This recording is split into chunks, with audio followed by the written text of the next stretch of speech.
Das verstand ich nicht.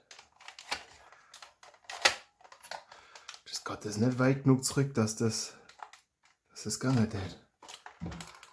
Ich dachte, das wäre einfach austauschbar.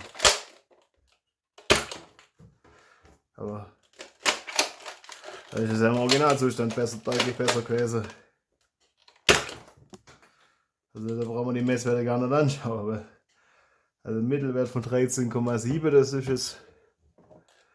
Ja, keine Leistung. Das verstand ich nicht, warum das nicht einrastet.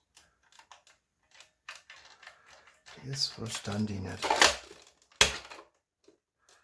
Gut, das ist glaube ich normal, das hat doch irgendwo.